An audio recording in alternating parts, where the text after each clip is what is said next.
नमस्ते सबैजनालाई रूपा क्राफ्टमा हजुरहरूलाई स्वागत छ।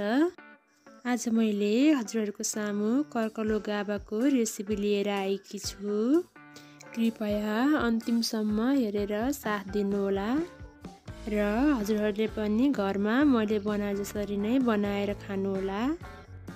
अब लागौँ कर्कलो गाभाको तरकारी बनाउनतिर। मैले गाभा टिपेर रेडी बनाएर राखेको छु।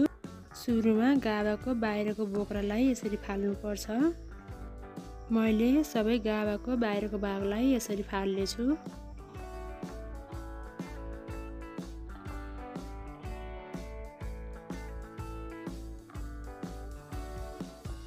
सबै यसरी फालिसकेपछि मैले अब यस गाभालाई पखाल्नतिर लाग्छु। मैले पखालेर ल्याइसकेको छु। पखालिसकेपछि मैले अब यस गाभालाई चक्कुले काट्छु।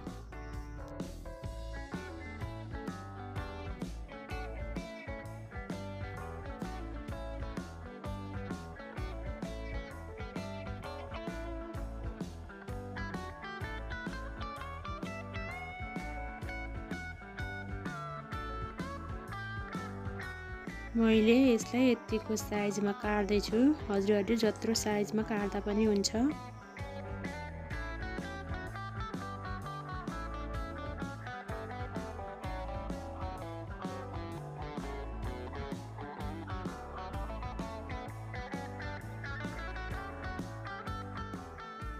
मैले सबै गाभालाई यसरी नै काट्छु। मैले काटिसकेको छु।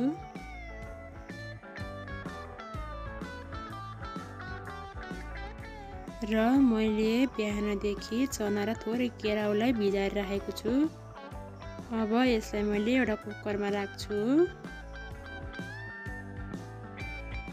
र यसमा यस काटेर राखेको गाभालाई पनि मिसाइदिन्छु।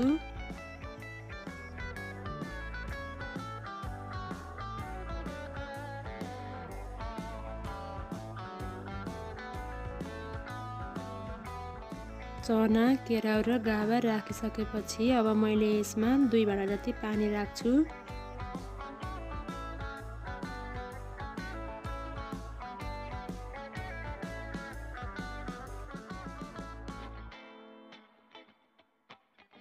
पानी राखिसकेपछि अब मैले यसमा थोरै बेसार र थोरै नुन राखेर मैले ग्यासमा बसाल्छु र 6-7 सिटी लगाउँछु।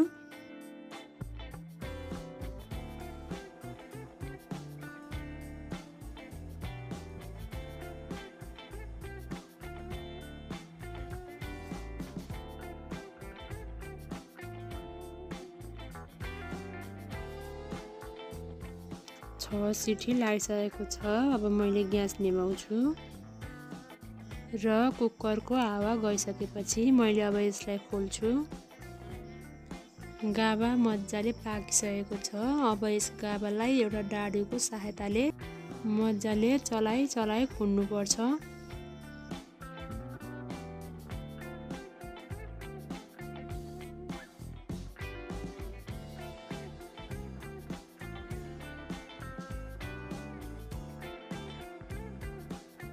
मजाले चलाएर खुइसकेपछि अब मैले यसलाई झान्नतिर लाग्छु। झान्नको लागि मैले एउटा कराईमा तेल राखेर मैले ग्यासमा तताउन राखेको छु। तेल तातिसकेपछि अब यसमा मैले आधा चम्चा जति मेथी राख्छु।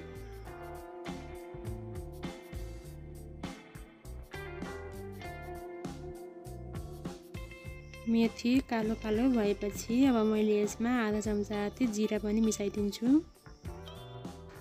र यसमा मैले अब काटेर राखेको टमाटरलाई पनि मिसाइदिन्छु र यस टमाटर नपाकिन्जेलसम्म यसलाई यसरी चलाइराख्नुपर्छ।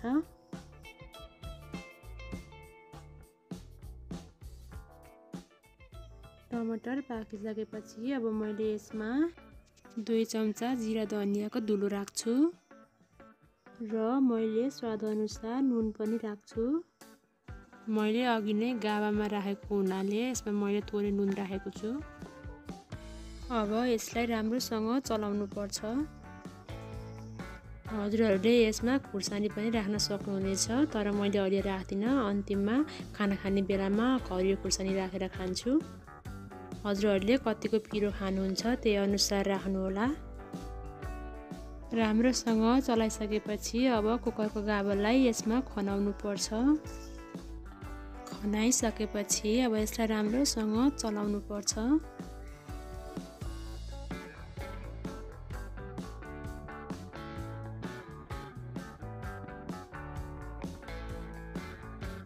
र अन्तिममा यसमा थोरै अमिलो पनि मिसाइदिनु पर्छ। मैले यसमा थोरै चुक अमिलो मिसाइदिएको छु। हजुरहरूले कागती पनि निचोरेर राख्न सक्नुहुनेछ। अब यसलाई राम्रोसँग चलाएर एकछिन उम्लिन दिनुपर्छ।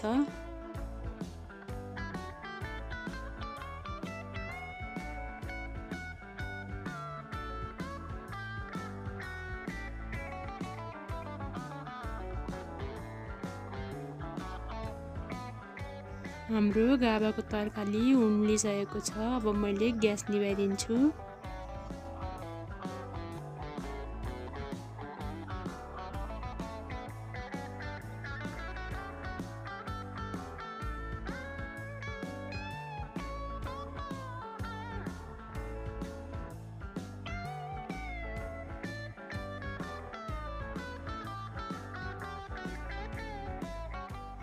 अब हजुरहरूले यस गाभालाई भातसँग मजाले खान सक्नुहुनेछ।